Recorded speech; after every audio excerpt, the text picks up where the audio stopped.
Madam good evening madam. Good evening. గోరక్షకులపై వరుస దాడులు జరుగుతున్నా ప్రభుత్వం సరిగ్గా స్పందించట్లేదని హిందూ సంఘాలు ప్రశ్నిస్తున్నాయి. నిందితుడు తుపాకీతో కాల్పులు జరిపాడంటే శాంతి భద్రతల విషయంలో ప్రభుత్వం విఫలమైందని అంటున్నాయి. మరి మీరేం చెప్తారు? Madam, Bharatiya Janata party Jubilee selection ఉన్నాయి కాబట్టి మరొకసారి హిందువుల ముస్లింల పేరు మీద పబ్బం గడపాలని ఒక దురుద్దేశంతో కాంగ్రెస్ ప్రభుత్వాన్ని బదనాం చేసే ప్రయత్నం వారు చేస్తా ఉన్నారు. ఎందుకంటే మనం చూద్దాం, భారతీయ జనతా పార్టీ అధికారుల రాష్ట్రాల్లో క్రైమ్ రేట్ ఏ విధంగా ఉంది, తెలంగాణ రాష్ట్రంలో ఏ విధంగా ఉందో ఒకసారి గూగుల్కి వెళ్ళి సెర్చ్ చేస్తే తెలిసిపోతుంది. ఉత్తరప్రదేశ్ తీసుకుంటారా, రాజస్థాన్ తీసుకుంటారా, మీరున్నటువంటి ఛత్తీస్గఢ్ తీసుకుంటారా, ఢిల్లీ తీసుకుంటారా, ఒకసారి చెక్ చేసుకోండి. అనవసరంగా రాజకీయం చేసే కోణంలో భారతీయ జనతా పార్టీ ముందుకు పోతా ఉంది. గోరక్షణ సంబంధించి చట్టం చేస్తామని వద్దన్నారా? గోరక్షణ సంబంధించి ఏమో భారతీయ జనతా పార్టీ రాజకీయ కోణంలో వాడుకుంటారు. భారతదేశం మాత్రం బీపీ ఎగుమతులు 2వ స్థానం ఉంటది. ప్రపంచంలో భారతదేశం బీపీ ఎగుమతులు 2వ స్థానం. మొదటి స్థానం ఆస్ట్రేలియా ఉంటే భారతదేశం 2వ స్థానం ఉన్నది. మరి భారతదేశం బీపీ ఎగుమతులకు వ్యతిరేకంగా కావచ్చు, అదేవిధంగా రక్షిస్తాం, కోవులు రక్షిస్తామని చెప్పే భారతీయ జనతా పార్టీ దేశంలో ప్రధానమంత్రి నరేంద్ర మోడీ గారు దేశంలో భారతదేశం బీపీ ఎగుమతులు 2వ స్థానం ఏ విధంగా ఉంటది? దానికి సమాధానం చెప్పంటే భారతీయ జనతా పార్టీ సమాధానం చెప్పదు. ఎంతసేపు రాజకీయ కోణంలో స్టేట్మెంట్ ఇవ్వాలా, జూబ్లీ ఎలక్షన్ లో లాభం జరగాలి, బీఆర్ ఎలక్షన్ లాభం జరగాలి కాబట్టి ప్రతిదాన్ని రాజకీయం చేసే ఉద్దేశంతో భారతీయ జనతా పార్టీ ముందుకు పోతా ఉంది. కాంగ్రెస్ పార్టీ తెలంగాణ రాష్ట్రంలో పారదర్శకంగా విచారణ జరుగుతా ఉంది. అసలు దాడులు చేసిన వాళ్ళు ఎవరు, తన మన అనే భేదం లేదు. దాడులు చేసింది ఇబ్రాహీం, అది పోలీసులు వాళ్ళు ప్రొడ్యూస్ చేశారు. గన్ ఎక్కడి నుంచి వచ్చింది ఇది చూడాలి కదా. గన్ ఎక్కడి నుంచి వచ్చింది? ఇప్పుడు అతను 300 కేసులున్నాయి. 300 కేసులు ఉన్న వాళ్ళని ఎట్లా బయటకు వదిలిపెడుతున్నారు? పీడీ యాక్ట్ పెట్టండి. రియాజ్, ఇబ్రాహీం ఇటువంటి వాళ్ళు బయట ఉంటే సమాజానికి ప్రమాదం కదా సార్. మేమేమంటా ఉన్నాం, అన్ని విషయాలు 300 కేసులు ఉన్నవాడు బయట ఎందుకున్నాడు? వాడు లోపల వేయండి. అది ఎందుకు బయటకు అనేది పోలీసు వాళ్ళు వాస్తవ విషయాలను కూడా బయటకు వస్తాయి. రౌడీ షీట్ వాళ్ళ మీద తెరవండి, పీడీ యాక్ట్ పెట్టండి. నేను ఏం చెప్తా ఉన్నాం అంటే, కాంగ్రెస్ పార్టీగా చట్టం అనేది ఎవరికి సుతం కాదు. అది ఎంఐఎం పార్టీ, కాంగ్రెస్ పార్టీ మీకా నాకా కాదు. చట్టం అందరికీ ఒకే విధంగా ఉండాలని చెప్పి కాంగ్రెస్ పార్టీ భావిస్తుంది.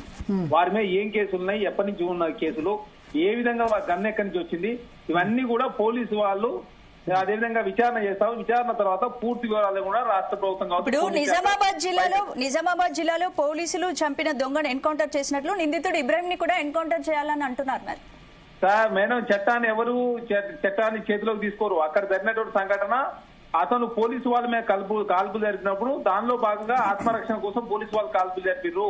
కాబట్టి ప్రతిదాని రాజకీయ కోణంలో చూడలేము. భారతీయ జనతా బండి సంజయ్ గారు కాక జేసీఎం సెలక్షన్ సందర్భంగా ఇప్పుడు మరి నిన్నటి దాకా మానవ సంఘాలు అవి వచ్చాయి కదా, వాటికి ఇప్పుడు మరి ఈ సోను కనిపించలేదేమో. కానీ ప్రభుత్వం ఎవరిది ఉందండి? ఇక్కడ బీజేపీ ప్రభుత్వం ఉందా, కాంగ్రెస్ ప్రభుత్వం ఉందా? కాంగ్రెస్ ప్రభుత్వం ఉంది కాబట్టి మేము కాంగ్రెస్ ప్రభుత్వాన్ని క్వశ్చన్ చేస్తాం.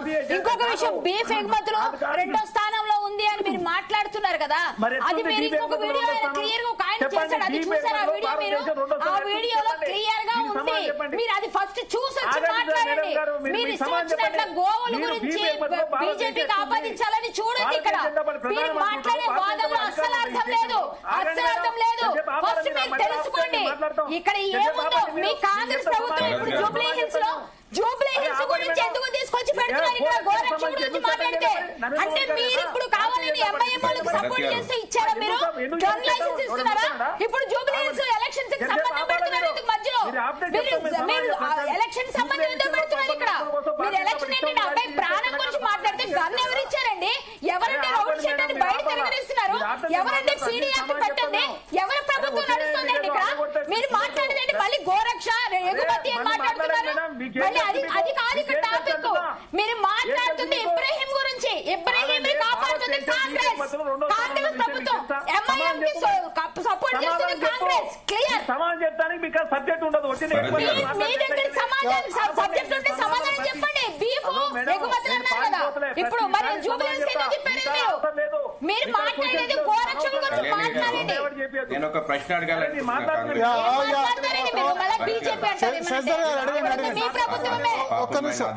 అధికార భరత్ గారు ఒక్క నిమిషం శశిధర్ గారు అడగాలనుకుంటారు. ప్రతి క్వశ్చన్ కు సమాధానం చెప్తాను. మాకు ఆన్సర్ ఉంది. మేము పారిపోతున్నాం. ఆ కరాటి కళ్యాణ్ మేడం గారు సమాధానం చెప్పినప్పుడు మాట్లాడారు కదా, ఎప్పుడు పారిపోవడమే మీ పని. మీరు ఎప్పుడు పారిపోవడమే. మీరు మాట్లాడే పద్ధతి మీకు లేదు, తరీక లేదు. లాస్ట్ టైం ఆడవాళ్ళు ఎలా మాట్లాడాలో తెలియదు మీకు. మీరు మళ్ళీ అధికార ప్రతినిధులు వస్తారు కాంగ్రెస్ మీలాంటి వాళ్ళందరినీ తీసుకొస్తారు కాంగ్రెస్ వాళ్ళు. మీరు ముందు సమాధానం అప్పుడే మర్చిపోయారు. మీరు ఇప్పుడు చెప్పండి, అప్పుడు సమాధానం ఇప్పుడు చెప్పండి. మరి మీకు అయితే దయచేసి మీకు చేత నవ్వట్లేదు, మీరు వినండి ఫస్ట్. ఎంతమంది రోహింగ్యాలు ఏరేసారు? ఢిల్లీలో డబుల్ బెడ్రూమ్ ఇచ్చింది భారతీయ జనతా పార్టీ. రోహింగ్యాలు ఎక్కడ ఏరేసారండి? రోహింగ్యాలు ఇక్కడ 20,000 మంది ఉన్నారు, మరి ఇక్కడ న్యాయం ధర్మం ప్రకారం చెప్పండి. చరణ్ గారు ఒక్క నిమిషం అండి. చెప్పండి శంకర్ గారు. రావినూతల్ శశిధర్ గారు చెప్పండి. సమాధానం చెప్పండి. అధికార పార్టీ ప్రతినిధి వచ్చింది కదా చరణ్ గారు ఒక్క నిమిషం. ఆగాల. బండి సంజయ్ గారు రోహింగ్యా నేరేస్తున్న బండి సంజయ్ గారు ఢిల్లీలో డబుల్ బెడ్రూమ్ ఇచ్చి రోహింగ్యాలకి ఇది భారతీయ జనతా పార్టీ. మరి రెండు ప్రశ్నలు అడుగుతాను, సమాధానం చెప్పు బ్రదర్. అంటే మీకు ఓట్ల కోసం ప్రభుత్వం ఏం సమాధానం? చరణ్ కౌశిక్ గారు ఒక్క నిమిషం. రావినూతల్ శశిధర్ గారు అడగాలనుకుంటున్నారు. పార్టీ ప్రభుత్వము హోమ్ మినిస్ట్రీకి చెప్పినటువంటి సమాధానము, మేము రోహింగ్యాలను సెర్చ్ చేస్తున్నాము, ఐడెంటిఫై చేసేటువంటి ప్రయత్నం చేస్తున్నామనేమో హోమ్ మినిస్టర్ కు లెటర్ రాస్తుంది. నీ కాంగ్రెస్ పార్టీ ప్రభుత్వం తెలంగాణలో అధికారంలో ఉన్నటువంటి పార్టీ ప్రభుత్వము పోయి డిఫెన్స్ కాలనీల చుట్టూ బాలాపూర్ లోపట ఫుట్బాల్ ఆడుతున్నారు, బహిరంగంగా క్రికెట్లు ఆడుతా ఉన్నారు, బహిరంగంగా ఆ చెరువులు ఆక్రమణ చేసి కాలనీలు వెరుస్తుంటే ల్యాండ్ ఆర్డర్ అంత పర్యవేక్షణలో ఉన్నదన్నట్టు నీ తెలంగాణలో ఉన్నటువంటి కాంగ్రెస్ పార్టీ ప్రభుత్వానికి రోహింగ్యా బంగ్లాదేశీ అధికార పార్టీ ప్రతినిధివి, ఇన్ని సమాధానం చెప్పు. నువ్వు లెటర్ ఎందుకు రాసినావు? నీకు తాతగా అయితే లేదు అనేటువంటి విషయం నువ్వు ఒప్పుకున్నావు.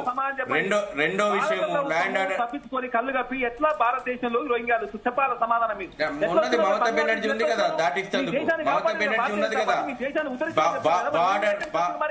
బార్డర్ సెక్యూరిటీ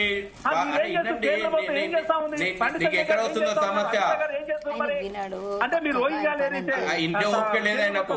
అసలు చట్టం తెలంగాణలో గోహత్య మీద నిషేధం ఉన్నటువంటి చట్టం నీకు తెలుసా?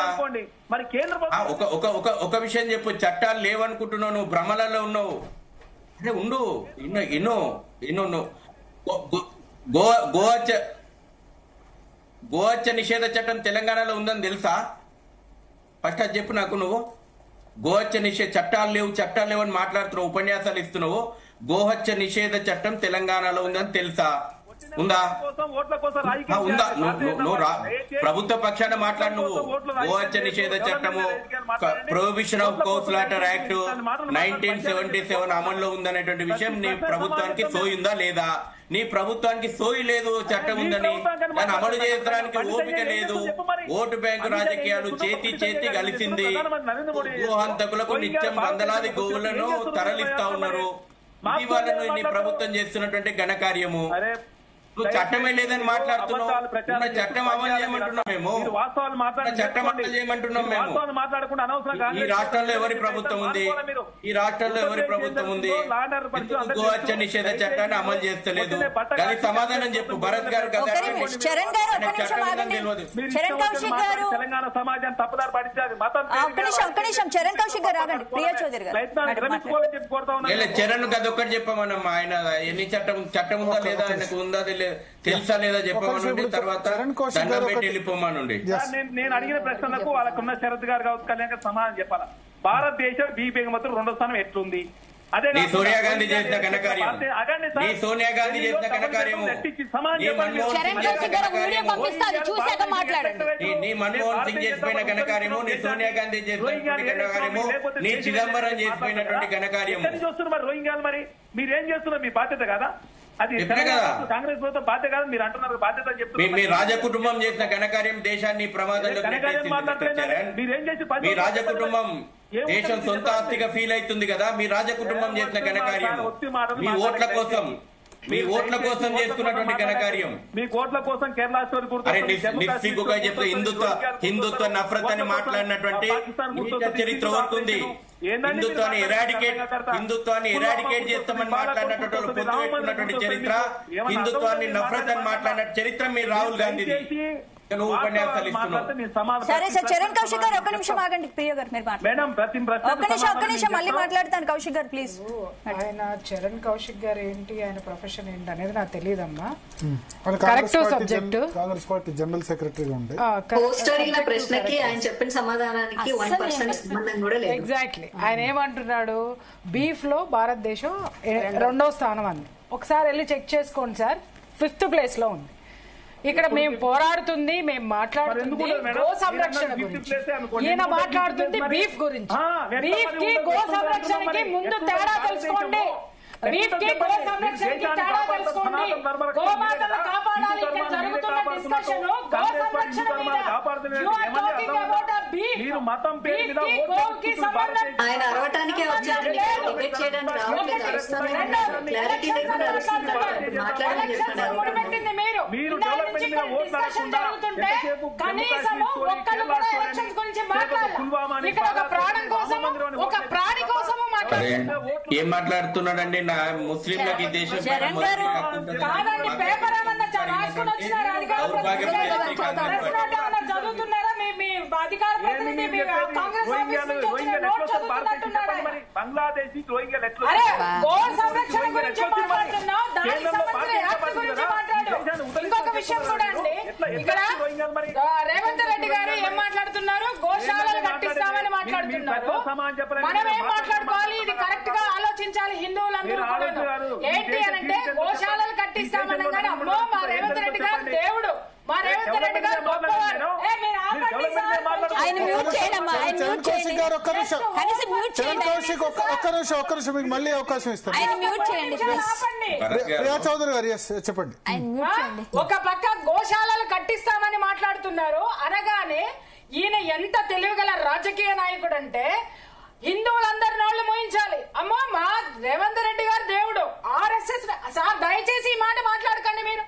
ఆర్ఎస్ఎస్ నుంచి వచ్చినటువంటి మనిషి ఇవాళ ఇన్ని గోవధ జరుగుతుంటే, ఇంత ఎక్స్పోర్ట్ జరుగుతుంటే, స్లాటర్ హౌస్లు ఇన్ని ఉంటే అక్కడ ఎందుకు ఈయనకి సంబంధించినటువంటి ఈ దుర్మార్గానికి సంబంధించినటువంటి వెరిఫికేషన్స్ ఎందుకు లేవు? ఈ విధమైనటువంటి దోపిడీ ఎందుకు జరుగుతుంది? అప్పుడు ఆర్ఎస్ఎస్ మనిషి కాదా? స్టేట్మెంట్స్ ఇచ్చినప్పుడు అంతా ఆర్ఎస్ఎస్ మనిషా? ఆర్ఎస్ఎస్ అని మాట్లాడుతున్నారు. ఆర్ఎస్ఎస్ శకలాలు ఎక్కడైనా ఉన్నాయా? అదొక్కటి చెప్పుకొని హిందువుల నోళ్లు మోయించి, బీజేపీ నోళ్లు మోయించి ప్రతి ఒక్కళ్ళని ఇదే మాట్లాడుతున్నారు. దయచేసి హిందువులందరూ ఈ డబుల్ గేమ్ ని అర్థం చేసుకోండి. అరే గోశాలను నిర్మిస్తారంటారు, హ్యాట్సాప్. అరే ఇక్కడ గో రక్షకుడిని కాల్ చేశారు, ఇంతవరకు ఒక స్టేట్మెంట్ ఇచ్చాడా ఆయన? హిందువులకి జరిగేటటువంటి ఏ దాడుల మీద ఇచ్చాడా? మొన్న కానిస్టేబుల్ చనిపోతే అక్కడ కూడా ఒక కీలకం మాట్లాడతాను. మిస్టర్ మీరేం మాట్లాడుతున్నారు? అక్కడ నిజం చెప్పాలంటే మనుషుల మానవత్వం చచ్చిపోయింది. అక్కడ కానిస్టేబుల్ కత్తితో పొడిచి చంపేస్తే అక్కడ కనీసం అక్కడ ఉన్నటువంటి వాళ్ళు హాస్పిటల్ కి తీసుకెళ్లకుండా సెల్ఫీలు దిగుతూ వీడియోలు తీస్తున్నారు.